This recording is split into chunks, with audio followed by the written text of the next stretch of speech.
तो मेरे साथ आप वचन निकालेंगे उत्पत्ति अध्याय 2।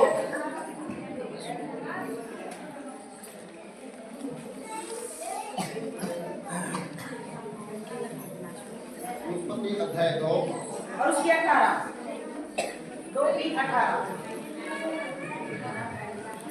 पुराना नियम पेज नंबर 4, उत्पत्ति अध्याय 2 उसकी 18वीं आयत।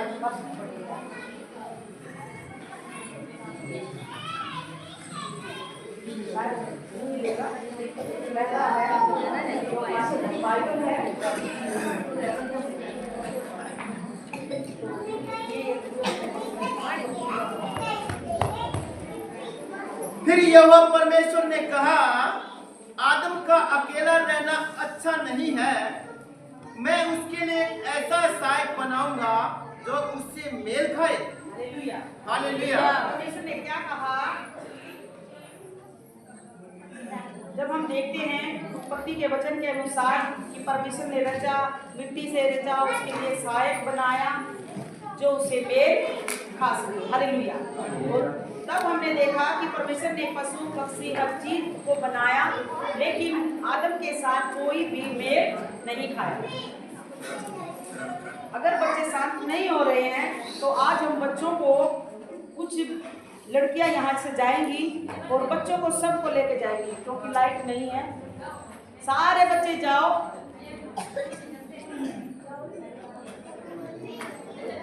सारे छोटे बच्चे जाओ।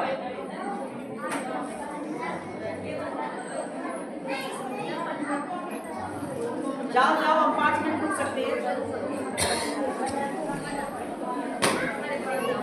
जो बच्चा बैठ सकता है उसे बैठा लो।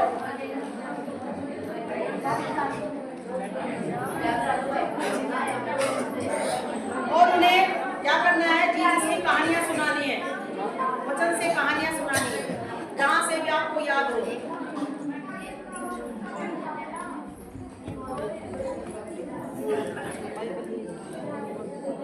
और कोई बाकी बहनें बात ना करें, आप अपनी कैस्ट चला के रखें, पर चुपचाप उसे देखें। हालेलुया।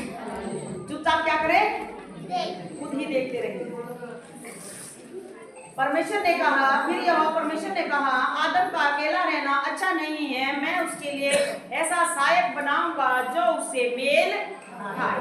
परमेश्वर ने एक पत्नी को और पति को बनाया, जोड़ा जोड़ा प्राणी करके परमेश्वर ने बनाया। जब आदम को भारी नींद में सुला दिया और उसकी पसली की हड्डी निकाल करके उसमें से नारी निकाल दिया, ताकि कहा क्योंकि वो नर में से निकाली गई है। और फिर वहां पर कहा, आदम का अकेला रहना बिल्कुल भी अच्छा नहीं है। क्या आदम अकेला परिवार बना सकता है? बिल्कुल भी नहीं। जो उसके साथ परमेश्वर ने सहायक दिया, सहायता करने के लिए, दुख और सुख में उसके काम आए, तभी बाइबल कहती है 1 से 2 अच्छे हैं, क्योंकि उनके परिश्रम का फल अच्छा होता है। 2 परमेश्वर ने बनाए हैं ताकि अगर उसके जीवन में दुख आता है तो वो पति क्या करे? पत्नी को संभाले। क्या करे? पत्नी को संभाले। अगर पति में दुख आए तो क्या करे? पत्नी अपने पति को क्या करे? संभाले। तो इसीलिए दुख और सुख के लिए दोनों पति और पत्नी परमेश्वर ने बनाए हैं, ताकि वो दुख और सुख में एक साथ रहे। कुलस्सियों अध्याय 3 और 18 आयत में देखेंगे कि खुदावंद का कलाम हमें वचन से क्या बात करता है। कुलस्सियों अध्याय 3 और उसकी 18वीं आयत। ये पत्नियों, जैसा प्रभु में उचित है वैसे ही अपने अपने पति के अधीन रहो। हालेलुया। हमने क्या देखा है? हे पत्नियों, जैसा प्रभु में उचित है वैसे ही अपने अपने पति के अधीन रहो। हालेलुया। अधीनता यहाँ पर दर्शाई गई है कि उनके अधीन रहना है। रहना है नहीं रहना? अगर जहाँ पर अधीनता छूट जाती है वहां पर विरोध खड़ा हो जाता है, झगड़ा खड़ा हो जाता है, और भी बहुत सारी बातें हैं जिन्हें हम पूरा बयां नहीं कर सकते। और वो अधीनता अगर नहीं है वो घर भी टूट जाते हैं। यस या नो? क्योंकि पत्नी को अपने पति के अधीन में रहना चाहिए, चाहे वो कितनी भी पढ़ी लिखी क्यों ना हो, चाहे कुछ भी वो जॉब पे क्यों ना करती हो, चाहे कुछ भी हो, लेकिन पति के अधीनता में वचन बताता है कि उसे रहना पड़ेगा। हालेलुया। अधीनता, बगैर अधीनता कुछ भी नहीं है। आगे, हे पतियों अपनी अपनी पत्नी से प्रेम रखो। पहले वहां पर पत्नी को कहा गया है कि तू अपने पति के अधीन रहो, उनकी बात को मान, उसकी बात को समझ, जैसा वो तेरे को बोले वैसा कर। और उसके बाद पति को भी कहा गया है, एक बार ऐसा नहीं है कि पत्नी को बोल दिया और पति को नहीं बोला। परमेश्वर ने दोनों को बुलाया है वारिस के, आशीष के वारिस होने के लिए।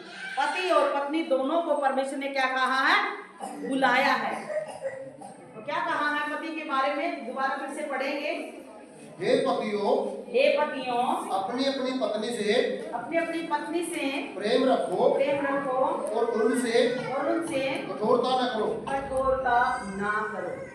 यहाँ पर पति को कहा गया है तू अपने, अगर वो तेरे अधीनता में है, तेरी आज्ञा में है, तेरी बात को सारी को मानती है और तेरी आज्ञा के अनुसार चलती है, तो ऐसा भी मत समझ कि पूरा ही वो उसी उसमें रहे।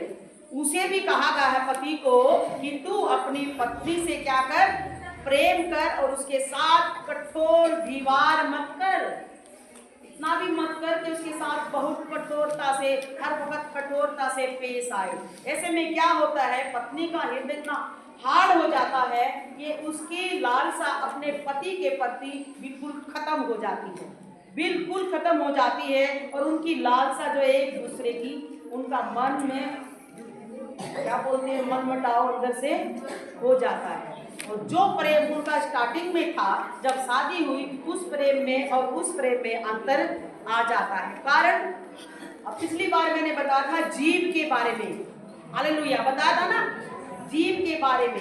एक जीव एक ऐसी बला है जो कभी रुकती नहीं है, वो प्राणनाशक विष से भरी हुई है, यानी जहरीली बातों से वो जहर के समान वो काम करती है जीव। तो इसी प्रकार परमेश्वर पति और पत्नी से क्या मांग करता है? कुलुस्सियों 3:13, इसी का 3:13।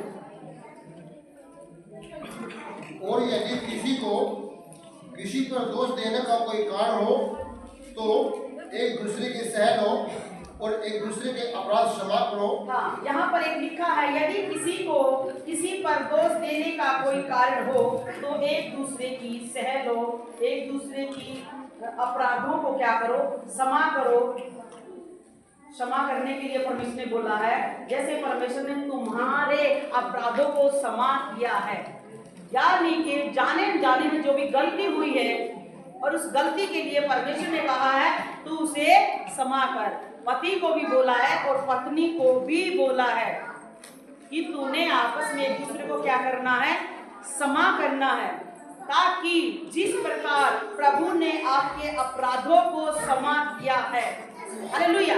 जैसे प्रार्थना में बोलते हैं कि हे परमेश्वर, जैसे हम अपने अपराधी को क्षमा करते हैं, तू भी हमारे अपराधों को क्षमा कर। यदि एक मनुष्य क्षमा नहीं करेगा तो क्या परमेश्वर से वो क्षमा पा सकता है?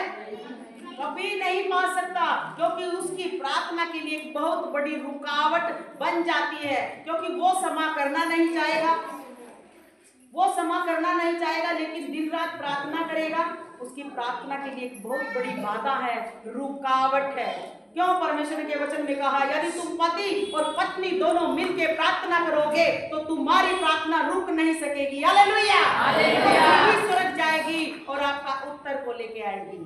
इसी प्रकार क्षमा के बारे में परमेश्वर का कलाम आपको क्या कहता है, हमें इस वचन से देखना है कि एक दूसरे के अपराधों को क्षमा करो, ताकि तुम्हारी प्रार्थनाएं रुक ना जाए। हालेलुया।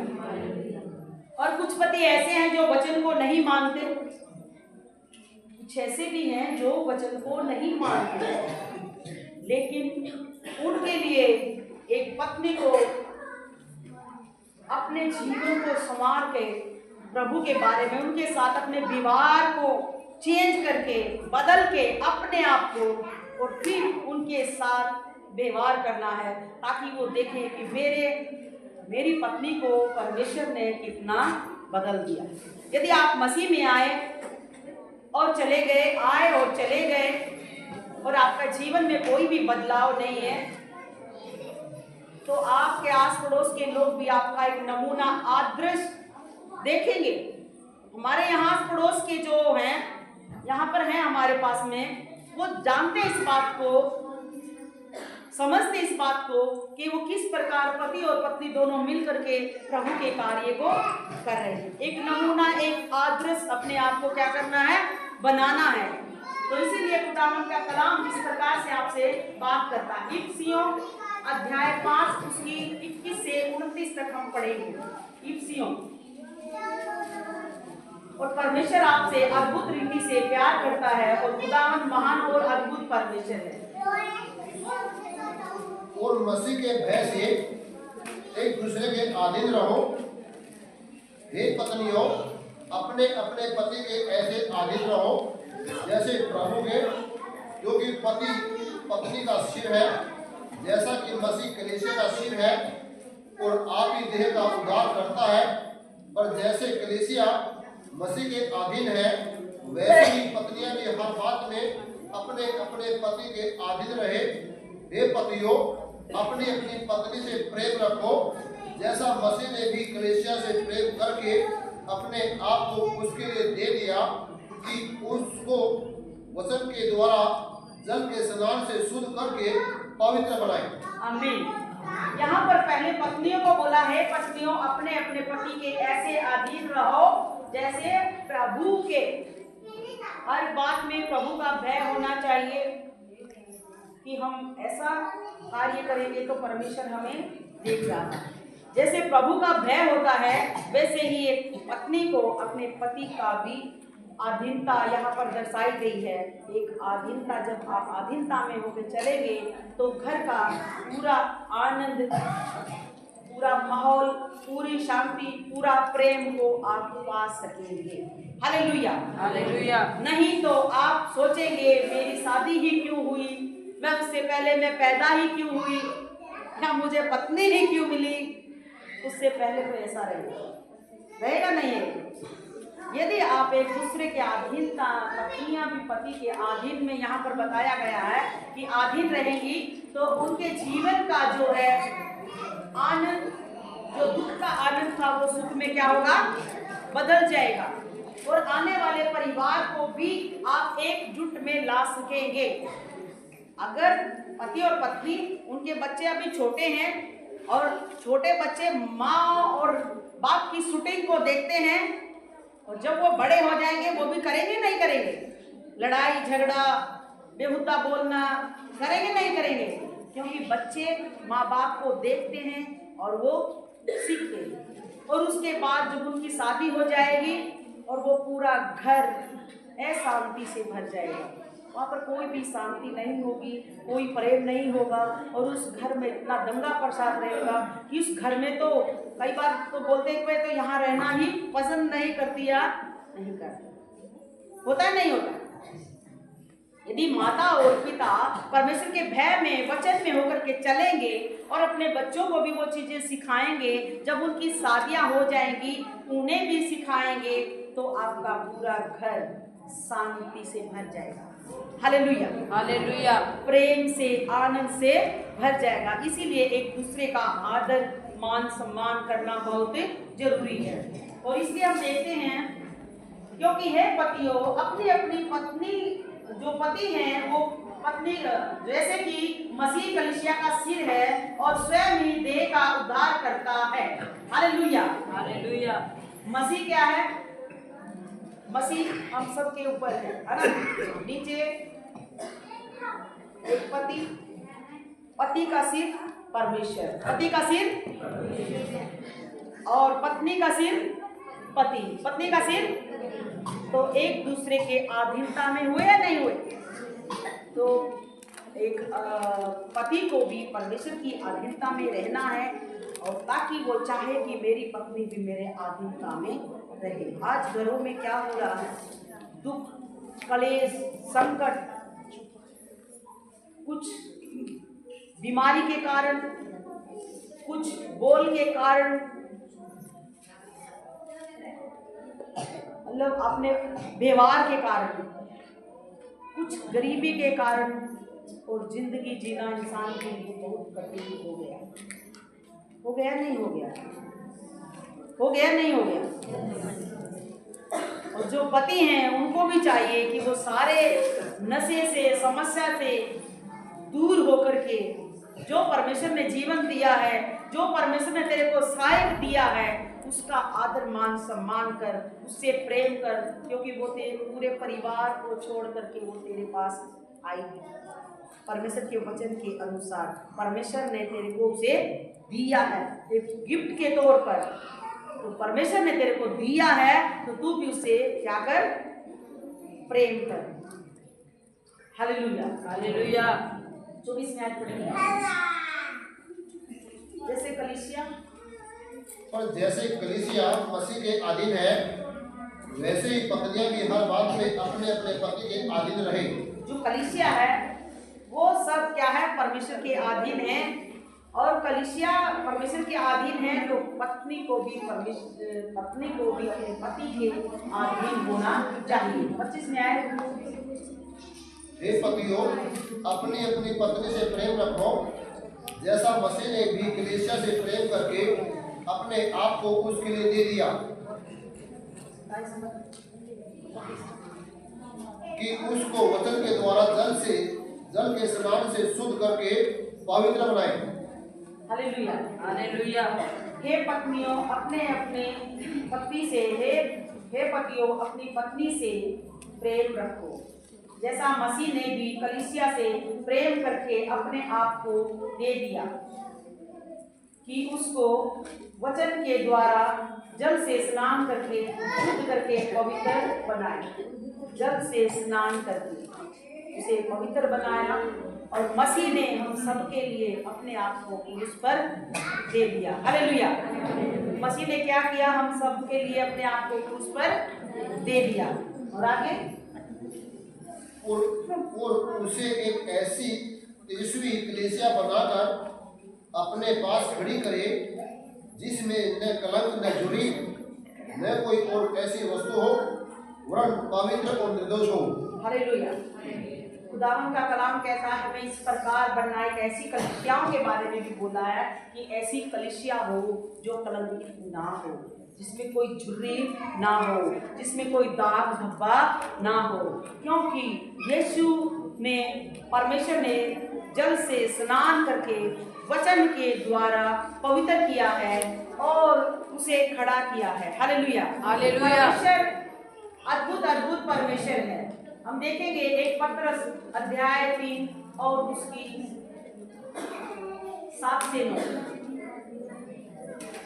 1 पत्रस अध्याय 3 7 से 9। 1 पत्रस अध्याय 3 7 से 9 हम पढ़ेंगे। वैसे ही है पतियों, तुम भी बुद्धिमानी से पत्नियों के साथ जीवन निर्वाह करो और स्त्री को निर्बल पात्र जानकर उसका आदर करो, यह समझकर कि हम दोनों जीवन के वरदान के वारिस हैं, जिससे तुम्हारी प्रार्थना रुक न जाए। हालेलुया। यहाँ पर बताया है पतियों, तुम भी बुद्धिमानी से, दिमाग से, बुद्धि से, समझ से उनके साथ पेश आओ। और कहा है निर्बल सा पात्र जानकर, है ना। एक जब कुम्हार एक मटके को बनाता है और पूरा तैयार उसे करता है, मिट्टी में बहुत मेहनत लगती है और उसके बाद जब उसे तैयार कर लेता है और पूरे मटके को इतना आराम से उठाता है जब तक वो पक ना जाए।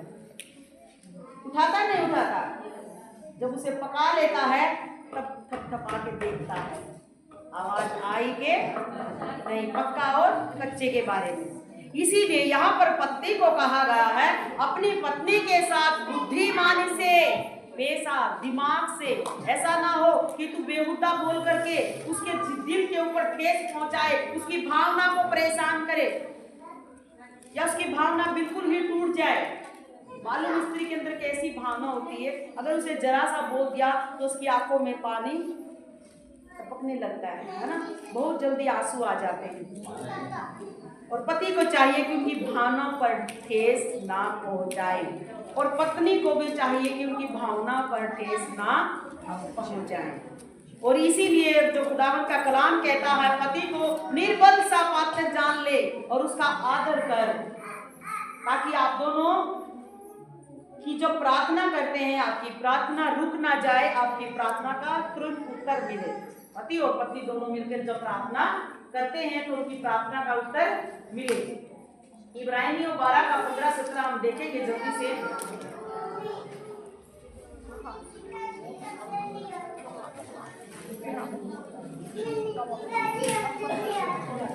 इब्रानियों अध्याय 12 उसकी 17वीं आयत हम पढ़ेंगे। 12 की 15 पढ़ेंगे।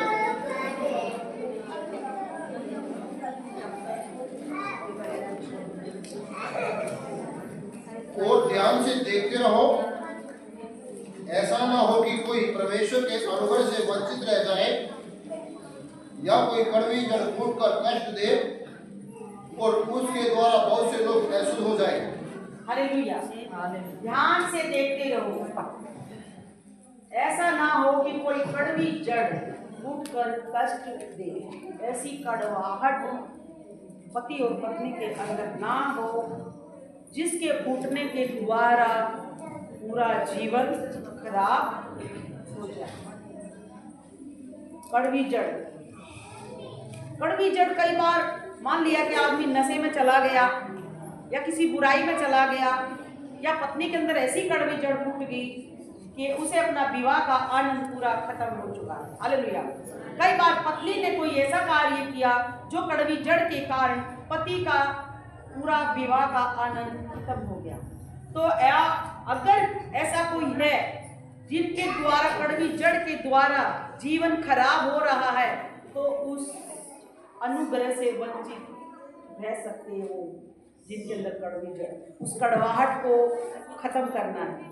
और पति और पत्नी को दोनों को मिल के रहना है, ताकि वो आशीष के वारिस होने के लिए परमेश्वर ने उन्हें बुलाया है। पति और पत्नी दोनों को परमेश्वर ने बुलाया है। ऐसा ना हो कि कोई भी व्यभिचारी या एसाव के समान धर्मी हो, जिसके एक बार के भोजन के बदले अपने पहलौठे को बेच डाला।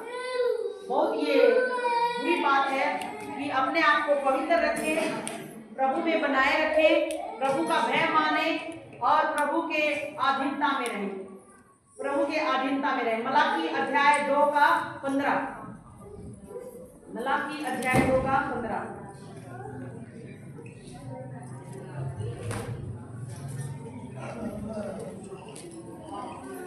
खुदावंद का कलाम किस प्रकार आपसे बात करता है। उसने एक ही को नहीं बनाया, जबकि और आत्माएं उसके पास थी, और एक ही को क्यों बनाया?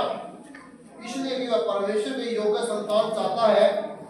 इसलिए तुम अपनी आत्मा के विषय में चौकस रहो, और तुम में से कोई अपनी जवानी की स्त्री से विश्वासघात न करे। ये भी एक बहुत भयानक बात है कि तुम्हारे लिए एक ही जीवन साथी को बनाया गया है, पत्नी के लिए भी और पति के लिए भी, और उनमें से कोई ऐसा ना हो जो या अपनी पत्नी से या पति से कोई धोखा या कोई भी ऐसा बुराई करे जिसके द्वारा उनके जीवन में समस्याएं आ जाए, दुख आ जाए। ऐसा ना हो, क्योंकि बाइबल हमें बताती है इसी प्रकार खुदावंद का कलाम अद्भुत है, क्योंकि उनमें से एक ही को नहीं बनाया, जबकि आत्माएं बहुत सी आत्माएं उनके पास थी, और एक ही को क्यों बनाया?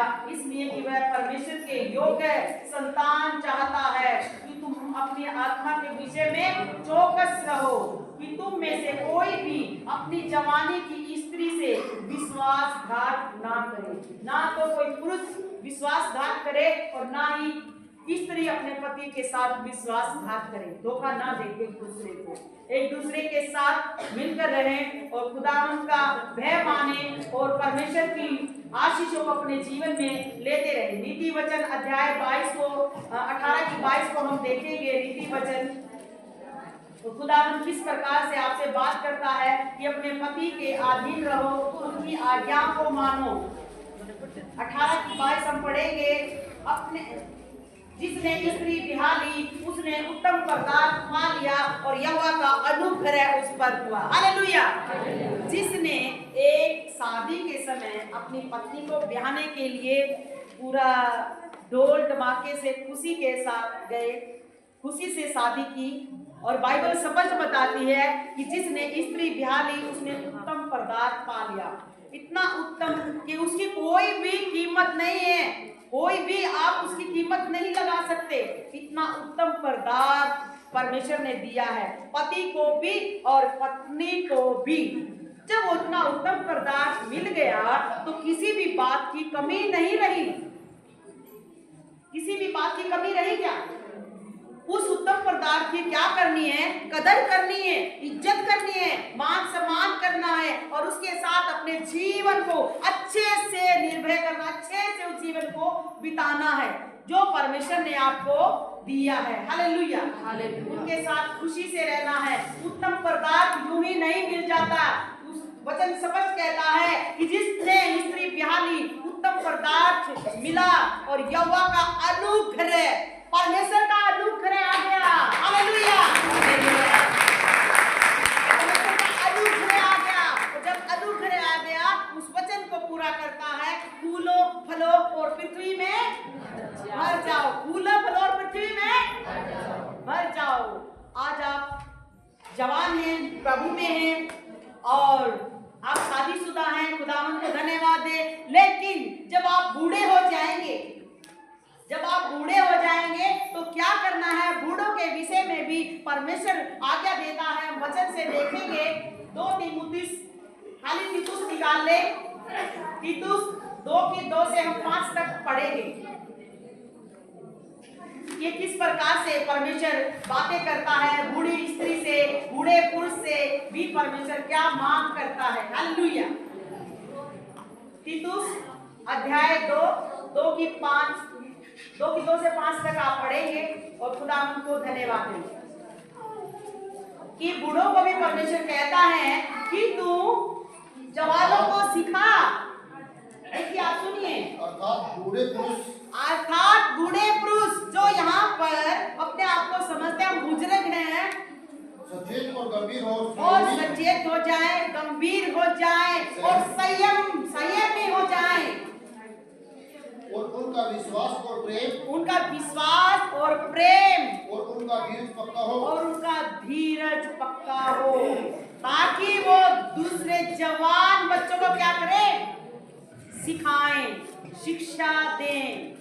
सिखाना बहुत जरूरी है। और आगे इसी प्रकार जो यहाँ पर बुजुर्ग बहनें हैं, जो बूढ़ी स्त्रियां हैं, हम भी बूढ़े हो जाएंगे और हम भी इस बात को अपने बच्चों को सिखाएंगे। अगर मान लिया जवानी में नहीं सीखा तो क्या आप बुढ़ापे में अपने बच्चों को सिखा पाएंगे? यस या नो?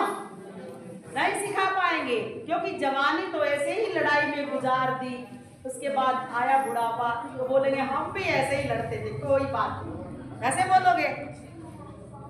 इसीलिए अपना अपना जीवन प्रभु में अच्छे से बिताएं ताकि कल को जब आपके बच्चे जवान हो जाएं, और प्रभु में आपके अंदर वो विश्वास होगा तो वही विश्वास आपके परिवार में भी काम करेगा। उन्हें भी आप सिखा पाओगे। नहीं सिखा पाओगे? यस या नो? सिखा पाओगे या नहीं सिखा पाओगे? बूढ़ी स्त्रियों के लिए भी बोला है, जवानों के लिए भी बोला है, ए बूढ़े व्यक्ति के लिए बोला है कि तू जवानों को सिखा, पाप में ना पड़ जाएं। बुराई में ना फंस जाएं, नशे में ना चले जाएं, उन्हें बचा ले उस पाप की दलदल से। संसार में क्या है? संसार में बहुत सारा पाप है, बुराइयां हैं, गंदगी है। अगर एक पिता उस कदम उस पे चला जाएगा तो बच्चे कहाँ जाएंगे? कहाँ जाएंगे? एक बार एक पिता इस प्रकार जा रहा था, शराब पीने वालों की मंडली में जा रहा था, और वो जैसे जैसे कदम रख रहा था तो बालू पर उसके पैर ऐसे छप रहे थे, है ना? समझते ना आप, जब रेत पे पैर छप जाते हैं, ऐसे छप रहे थे। तो उसके बेटे ने देखा कि मेरा पापा यहाँ से गया, मेरा पापा ये, मेरे पापा के पैर वो, मेरे पापा के पैर ये, और बच्चा कदम रखता रखता रखता रखता वहां पहुंच गया जहां उसका पापा था। गया नहीं गया? और वहां जाकर जो काम पापा कर रहा था तो क्या उसका बच्चा देख नहीं रहा था? तो अपने ही पिता के पद चिन्हों पर उसका बच्चा जाएगा नहीं जाएगा? जाएगा, क्योंकि उसके पिता ने अपने उस समय में अपने जीवन को नहीं बदला, अपने जीवन को ऐसे ही बनाए रखा और इसी प्रकार अपने जीवन को नष्ट कर दिया। उनके साथ भी धोखा किया, जिनके साथ उसकी शादी हुई उनके साथ भी ऐसा व्यवहार किया कि वो पूरी जिंदगी रोई। और पत्नी और पति दोनों को चाहिए कि प्रभु में वो अपने जीवन को बनाए और एक दूसरे का आदर मान सम्मान करें। हालेलुया। जब पति संसार से चला जाता है तो पत्नियां किस प्रकार रोती हैं? रोती है नहीं रोती है? और दूसरों को भी लगता है कि बेचारी का पति चला गया। लेकिन जब पत्नी चली जाती है तो पति भी शायद हो सके वो आंसू ना दिखाए, लेकिन अंदर से वो टूट जाता है। यस या नो? टूट जाता है, बिल्कुल बिखर जाता है कि मेरा सहायक, मेरा जीवन साथी इस संसार से चला। तो क्यों ना आज आप जीवित हैं, आज आप जीवित हैं, अपने वैवाहिक जीवन का आनंद उठाएं और प्रभु में बने रहें, परमेश्वर का भय माने, ताकि आप सारी बुराइयों से आप बचे रहें, सारे पाप से आप बचे रहें और एक दूसरे का बढ़ चढ़कर आदर मान सम्मान करें। हालेलुया। ये रहम का समय है, बेड़ा रहम तादा एवे ना गवाइए, फिर रोना चंगी गल नहीं है, फिर बाद में रोना ना पड़े आपको। आप ये समय है आपके पास, आप इस समय को गंवाना नहीं है। आप प्रभु के भय से और एक दूसरे का आदर मान सम्मान करना है, एक दूसरे से प्रेम करना है। हालेलुया। ताकि जब आप बूढ़े हो जाओगे और आपके जब बच्चे होंगे, दामाद होंगे, ताकि आप उनको ये नमूना आप दिखा सको, समझा सको। यस या नो? एक शराबी को कैसे कहेगा भाई तू शराब मत पीना? बोलेगा? बोलेगा? क्यों? क्योंकि उसने पहले से खुद पी रखी है। और वो दूसरा क्या बोलेगा? तू खुद नशे में जा, तू मेरे को क्या समझाएगा? इंसल्ट होगी या नहीं होगी? इसीलिए एक पिता को अपने जीवन को संवार लेना चाहिए, ताकि आने वाले समय में जब तू अपने बच्चों को डांटे, वो ऐसी गर्दन करके आपकी डांट को सह ले। क्योंकि भजन संहिता में लिखा है कि जब मैं ताया जाऊं तो सोने के समान खरा निकलूं और मुझ में कोई भी खोट ना निकले। जब मैं ताया जाऊं तो क्या हूं? सोने के समान खरा हो जाऊं, कोई खोट मुझ में ना हो। हर जगह जब मैं बोलूं तो बड़े पावर के साथ मैं बोल पाऊं। हालेलुया। हालेलुया। मान लिया एक मिनट के लिए हम बहुत झगड़ते हैं, तो क्या हम आपको समझा पाएंगे? समझा पाएंगे? लेकिन बाइबल बोलती है अगर ऐसा हो गया, झगड़ा हो गया, तो सूर्य अस्त होने से पहले, छिपने से पहले एक दूसरे को क्षमा कर दे, ताकि शैतान को मौका ना मिले। शैतान मौके चाहता है कि आपका झगड़ा हो और आप अलग अलग हो जाए, पत्नी वहां चली जाए, पति वहां चला जाए, और शैतान उसे अलग अलग करके फिर क्या करता है? मौके की तलाश करता है कि किसको किस प्रकार से भरमाया जाए। शैतान मौके की क्या करता है? तलाश। वो हर वक्त तलाशता रहता है ना। अय्यूब की किताब में लिखा है शैतान कहाँ से आया, कहते इधर उधर घूमते फिरते डोलते डालते मैं आ गया, और इस ताक में रहता कि मैं किसको फाड़ करके खा जाऊं, किसके घर को खराब करूं, किसके जीवन को बर्बाद करूं, किसके बच्चों को मैं व्यभिचार में डाल दूं। शैतान यही चाहता है।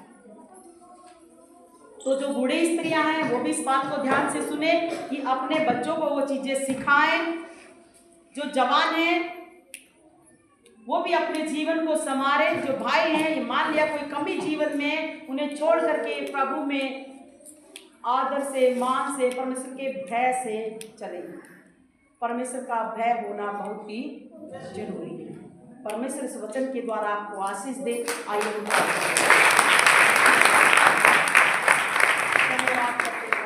आप महान है और सामर्थी परमेश्वर है। तूने कहा है मेरे खुदावन, पति और पत्नी को प्रभु तूने जोड़ा जोड़ा प्राणी करके बनाया है मेरे खुदावन, और तूने पति और पत्नी को आशीषित किया है प्रभु जी। और खुदावन तूने कहा है कि तुम आशीष के वारिस होने के लिए बुलाए गए हो, ताकि तुम्हारी प्रार्थना रुक ना जाए मेरे परमेश्वर। जब ये प्रार्थना करे खुदावन, वो प्रार्थना स्वर्ग की ओर जाए और आशीष लेके आए खुदावन। यीशु मसीह के नाम में मांगते हैं, आमीन, हालेलुया। खुदावन को